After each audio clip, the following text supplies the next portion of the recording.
प्रकारे झाली नाही तर आपल्या आरोग्यासाठी घातक होऊ शकते. म्हणूनच ओल्या आणि सुक्या कचऱ्याबरोबरच घातक कचरा गोळा करण्यासाठी स्वतंत्र डबा ठेवायला हवा.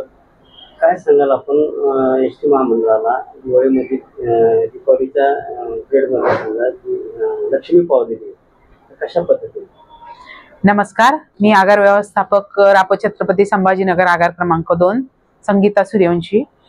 यावर्षी आपण असं केलेलं आहे की आपल्या मध्यवर्ती बसस्थानकातून सर्वात जास्त बसेस प्रामुख्याने पुणे या मार्गावर धावत असतात.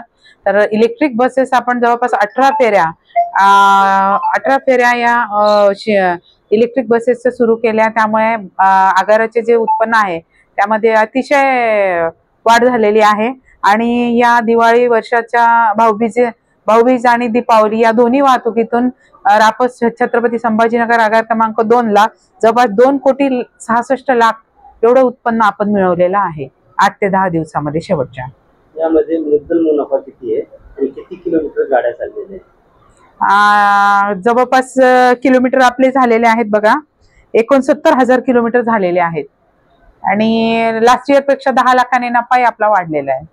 म्हणजे मागच्या वेळची जी दिवाळी होती त्या उत्पन्नापेक्षा यावर्षी 10 लाख रुपये अधिक मिळालेले आहे. धुळे, जळगाव आणि भुसावळ या मार्गावर देखील प्रवासी गर्दी भरपूर प्रमाणात होती. आणि पुणे रूटला सुद्धा अगदी रांगा लागलेल्या असायच्या लोकांच्या. आणि लोकांच्या मागणीप्रमाणे आपण त्यांना ह्या ज्या नवीन शिवाई आणि ई बसेस आहेत ओलेक्ट्राच्या याच्या 18 फेऱ्या लावल्यामुळे प्रवाशांची तशी काही अडचण म्हणजे प्रवाशांनाही अडचण आली नाही.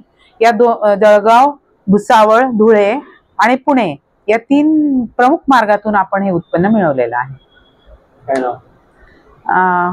संगीता सूर्यवंशी, आगार व्यवस्थापक.